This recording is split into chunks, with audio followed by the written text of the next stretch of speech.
What's going on, everyone? Johnny B. Crazy here. Today, we're not going to give my usual breakdown of Season 8, Episode 5, The Bells.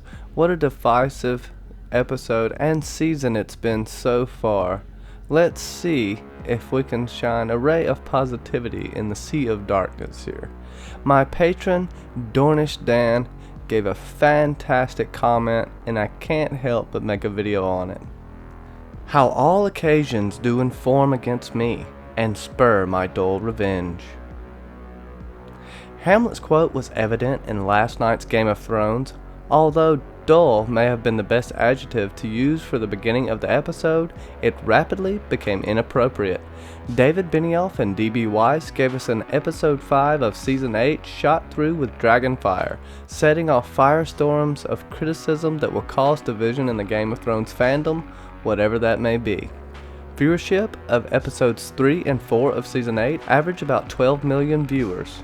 Subscribers to those who recap and critique the show numbers in the thousands, so it is unknown how much of the worldwide audience they represent, especially since many, if not most, of the internet critics are ardent book fans, meaning any visual depictions are bound to disappoint sooner or later. Most viewers have not read any of the 5 books, much less all of them. Only a tiny percentage of 12 million viewers have read all 5 books multiple times. The internet critics also watch the episodes multiple times. And let's face it, even a classic like Casablanca reveals plenty of flaws for nitpickers if one watches it multiple times. The limitations of visual media are why George R.R. Martin prefers writing a vast, complex, alternate universe. He succeeds marvelously, but so do D&D. While the showrunners diverge often from Martin's details, they adhere closely to 2 pillars of Martin's writing. A. The only thing worth writing about is the human heart in conflict with itself. And B. Violent acts, especially wars, are inherently destructive and rarely good. To their credit, D&D showed the horror of war up close and personal, often through the lens of Arya Stark. Non-combatants invariably get assaulted, maimed, raped, and or murdered during a conflict. It's hard to maintain the pleasurable fantasy of just wars while watching unarmed innocents slaughtered. The magic of dragons become an ugly napalm-like attack on civilians. There may be occasions where a war must be fought, and World War II is the best example of that. But that good war grew out of the First World War, a conflict that definitely did not have to occur, like most wars. So good for D&D showing the horror and tragedy of war on a grand scale. They also showed it on the personal level. We see individuals immolated in searing fire, people crushed by falling buildings and rampaging mobs. We see Euron dying happy because he believes he killed Jaime. We watch the Hound exact his long-sought revenge only by killing himself. Also, in fire, the only thing he feared. We watch the savior of humanity, Arya, incapable of saving even one small child in the midst of an army that is out of control. And the worst aspect was that the great majority of the needless havoc was caused by a woman we came to like. Dany was betrayed, hurt, and abandoned by friends and her lover, and she alone wielded the ultimate source of power and destruction, finally using that power for revenge, not strategy. Thanks to D&D for showing that once the dogs of war are set loose, they are often impossible to restrain until physical exhaustion sets in. The few good guys, Jon, Tyrion, and Davos, are helpless to prevent slaughter. Worse, they were warned that Dany could commit needless slaughter and did nothing to prevent it from occurring. The one man who tried and stayed true to his ethics was Varys. His end foreshadowed that of King's Landing. In addition to his critique of violence, Martin is famous for quoting Faulkner about the only thing worth writing about is the human heart in conflict with itself. It's easy to say be true to yourself, when in fact most of us have a variety of selves with which to be true. Simply put, we have our own good and bad selves.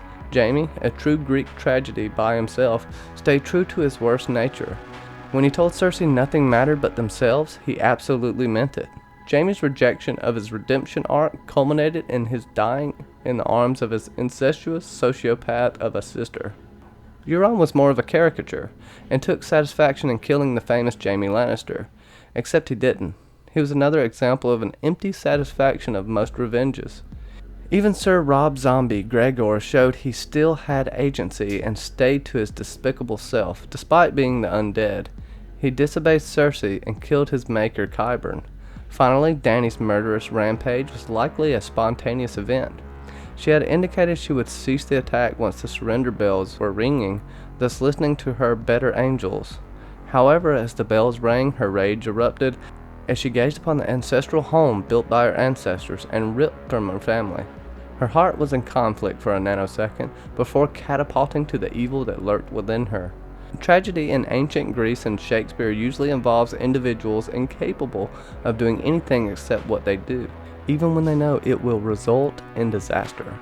Jon and Tyrion had plenty of advance notice that Dany could commit mass murder, but their moral compass led them to not stopping that from occurring, thus implicating themselves in the horror. Dany is not insane, she knows right from wrong, but seemed incapable of doing anything other than what she did. But there was one ray of hope, one instance showing that we are not characters in a Greek tragedy, inescapably trapped by our faults. Arya, the personification of a trained assassin bent on revenge, takes the advice of Sandor and rejects a revenge that would also be her death. Arya learned the lesson just in time, the lesson Jon and Tyrion had learned, the lesson D&D wants us to take away from their bloodbath. It is the lesson of the real-world philosopher emperor of ancient Rome, Marcus Aurelius. To refrain from imitation is the best revenge. And with that, I don't think it could be said any better myself. Hats off to Dornish Dan, and don't forget to like, share, and subscribe.